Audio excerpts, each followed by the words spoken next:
胜之机。可惜，你只能看着自己的肉身。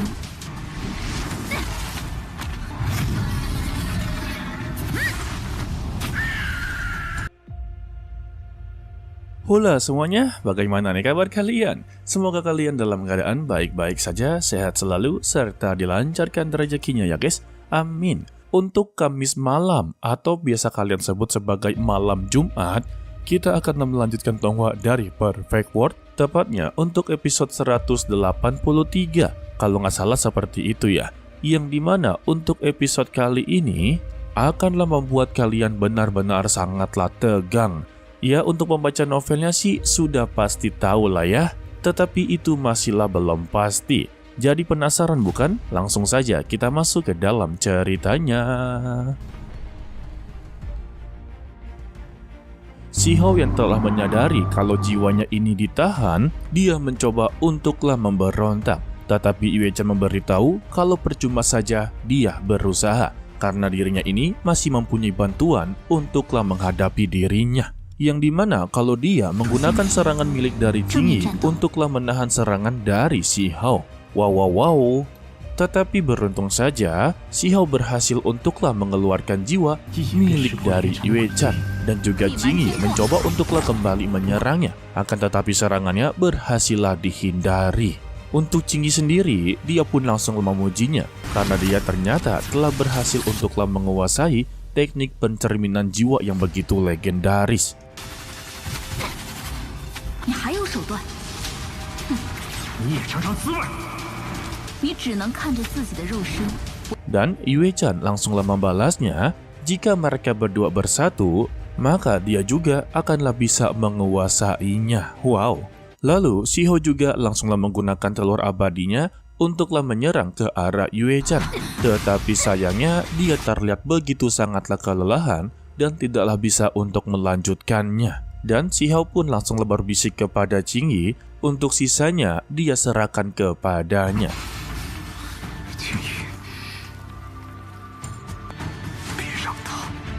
Dan Jingyi pun langsunglah angguk-angguk kepala. Setelah berhasil mengejar keberadaan dari Yue Chan, mereka berdua mengucapkan kata yang sama, yaitu, mari kita selesaikan ini untuklah selamanya. Tanpa babi bu, pertarungan mereka berdua kembalilah dilanjutkan.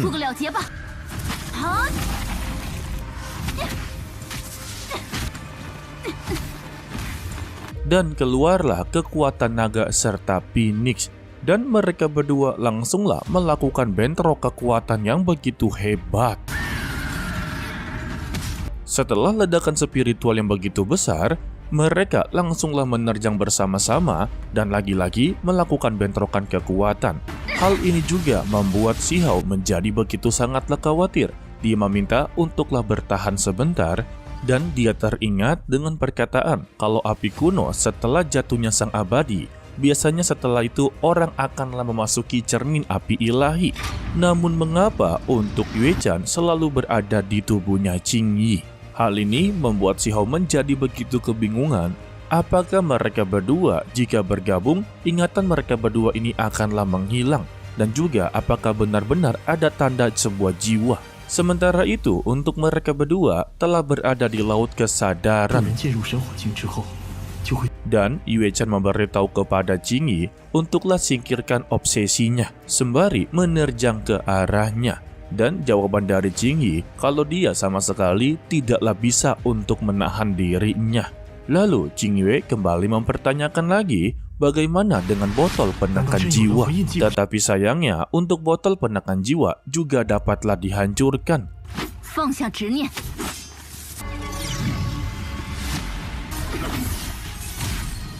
那加上养魂瓶呢？凭一把斩魂剑。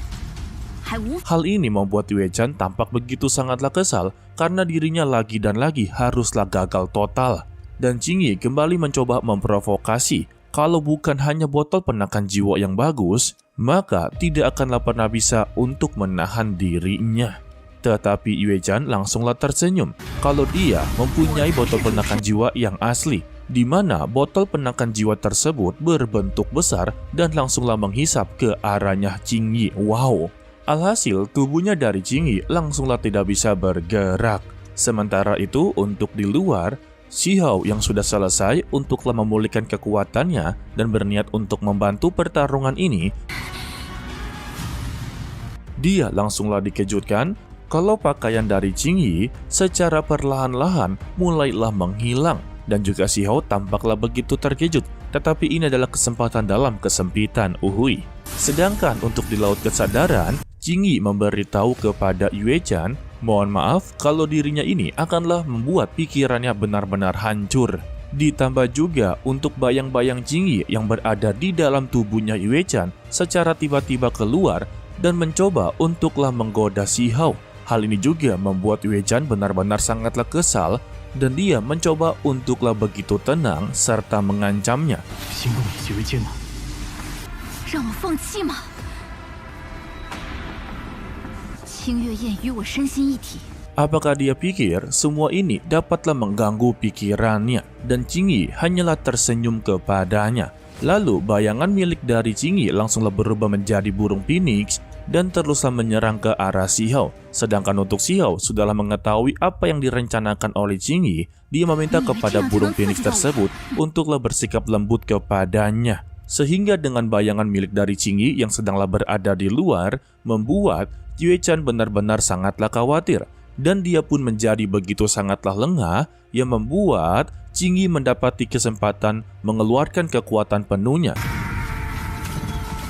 我当大哥，你当小，看来又变主身了。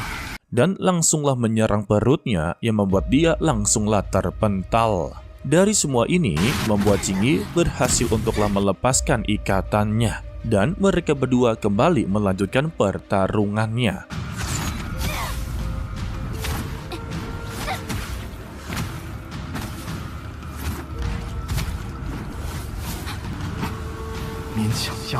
Ini mereka bertarung dengan begitu sengit karena mereka memang sangatlah seimbang ya.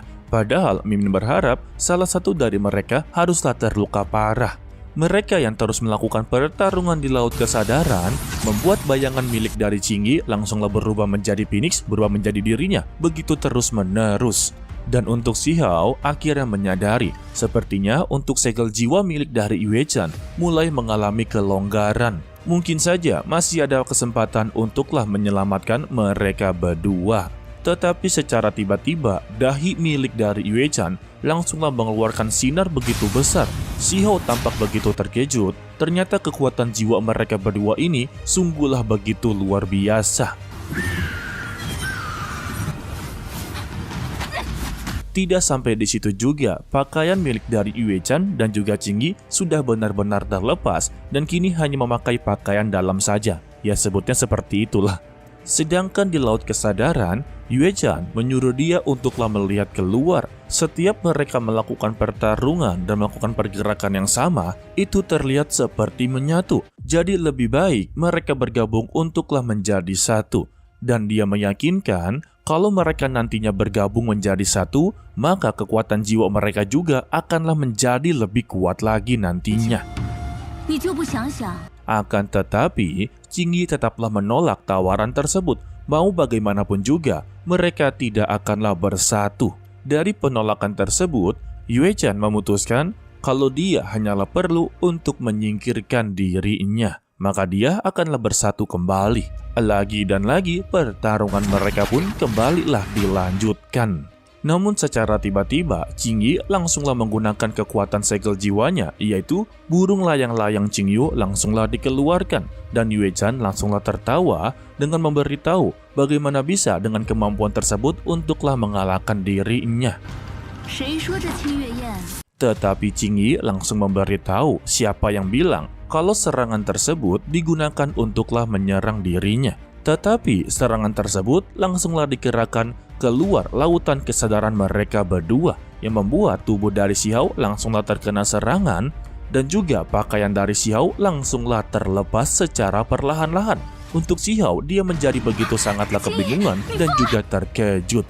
Walaupun di dalam hatinya ini kesempatan. Ahai. Yue Chan yang melihat pemandangan tersebut langsung menganggap kalau Jingyi sudah benar-benar gila. Tetapi Jingyi langsunglah mengejeknya. Ternyata seorang dirinya tidaklah bisa melihat tubuh seorang pria. Dan pertanyaannya, bagaimana dia untuklah mengatasi semua ini? Lalu jiwanya pun langsunglah dikeluarkan kembali dan langsunglah menyentuh tubuhnya si Hao. Hal ini juga membuat Wei Chan benar-benar begitu sangatlah kesal dan dia tidak mau sama sekali kalah dengannya. Maka dia akanlah membakar jiwa apinya menjadi abu. Tetapi siapa sangka kalau kekuatan jiwa api milik dari mereka berdua sama sekali tidaklah bisa mengenai tubuh dari si Hao. Dan juga untuk si Hao telah menyadari kalau api miliknya ini lebih kuat dan tidaklah perlu takut untuk semua ini. Dan dia pun langsunglah berjalan secara perlahan-lahan untuklah mendekatinya. Hal ini juga membuat Wei Chan langsunglah begitu terkejut-kejut. Dan Jingyi kembali memberitahunya jika tubuh ini adalah miliknya, maka seharusnya juga untuk kelima inderanya adalah milik dirinya. Maka dia juga pasti akanlah bisa untuk merasakannya. Merasakan apa nih? Dan Jingyi langsunglah berpamitan kalau dia akanlah pergi dari sini. 别以为沉默就能蒙混过去。我要毁灭你的印，那一切感官经历，自然也属于。 Namun Wei Chan tetaplah mengejar dirinya untuklah bertanggung jawab atas semua kejadian ini. Sedangkan untuk si Hao yang sedanglah berada di depan jiwanya Jingyi meminta kepada dia untuk melakukan ini benar-benar sangatlah tidak bagus. Sedangkan untuk Wei Chan terus meminta kepada dia untuklah menghentikan semua ini karena ini akanlah merusak reputasi mereka berdua. Tetapi Jingyi sama sekali tidaklah begitu peduli. Mau bagaimanapun juga, dia ini hanyalah tubuh kedua dari tubuhnya Wei Chan. Dan Wei Chan marah-marah demi untuk melawan dirinya. Dia benar-benar berani melakukan aksi nekat seperti ini. Tetapi secara tiba-tiba mereka berdua pun langsunglah berhenti bergerak dan juga langsunglah memegang kedua tangannya. Atau lebih tepatnya, si Hao sudahlah beraksi. Dan Jingyi hanya bisa menghela napas serta mengucapkan, perasaan ini begitu sangatlah aneh, bukankah seorang peri juga bisa merasakan seperti ini? Dan Jingyi meminta kepada Wei Chan mengapa dia tidaklah pergi untuk melihatnya sendiri. Ketika dia melihat ke arahnya si Hao, dia pun langsunglah berteriak sampai terdengar oleh si batu petir dan juga Yutu yang berada di luar. Kira-kira diapain itu guys? Ichi bos, keluarkan saya Ichi bos. Karena penasaran dengan suara teriakan tersebut, mereka berdua langsunglah mengarah ke tempatnya si Hao. Dan mereka berdua tidaklah sengaja melihat Wei Chan sedanglah berlari keluar secara tergesa-gesa dan sangatlah benci kepada Jingyi. Karena dia sudah sangatlah berani untuk melakukan semua ini kepadanya. Maka suatu hari nanti dia juga haruslah membayar harganya. Dan dia pun langsunglah pergi dari sana. Sesingkatnya juga, untuk mereka berdua telah bertemu dengan Jingyi, tetapi terlihat tubuhnya mengeluarkan asap panas. Sedangkan ya untuk Yutu, dia begitu sangatlah polos dengan menganggap kalau Jingyi terluka parah dan tidaklah disembuhkan oleh si Hao. Berbeda dengan si batu petir, hanya tertawa kecil saja. Sepertinya dia telah mengetahui apa yang terjadi. Lalu si Hao juga keluar dalam keadaan lemas-lemas dan dia langsunglah dimarah-marahi oleh Yutu. Mengapa dia tidak membiarkan Jingyi pulih dan membiarkan dia untuklah pergi dari sini. Dan si Hao pun meminta kepada Yutu untuk jangan ikut campur dulu dengan urusannya. Dan dia pun langsunglah mengejar kepergiannya dari Jingyi. Dan si Yutu hanya bisa garuk-garuk kepala serta kebingungan sebenarnya apa yang sedang terjadi. Sedangkan ya si batu petir hanya tertawa dengan begitu sangatlah keras. Walaupun bentukannya batu, tetapi otaknya otak dewasa ya. Dan kita bersambung untuk dilanjutkan part berikutnya untuklah hari Kamis sore seperti ini ya guys. Ya untuk episode kali ini sebenarnya untuk studionya benar-benar cari aman. Sebab dari semua komentar yang Mimin baca itu semuanya spoiler kalau untuk episode ini adalah episode untuk si Hao menang banyak. Tetapi ya studionya benar-benar cari aman agar sama sekali tidaklah terkena teguran. Ya menurut kalian untuk episode kali ini memuaskan atau tidak? Dan yang pasti untuk mereka berdua tidaklah jadi untuk bersatu. Sebab ya untuk Jingyi juga telah menolak untuklah menjadi satu. Oke lah, sepertinya cukup sampai di sini saja dulu untuk video kali ini. Mimin ucapkan terima kasih kepada kalian yang telah menonton sampai akhir. Pesan dari Mimin, tetaplah menjadi orang yang baik walaupun itu sangatlah sulit. To be continue, sampai jumpa di video berikutnya. Bye-bye. 看出他行夺舍之计。可惜，你只能看着自己的肉身。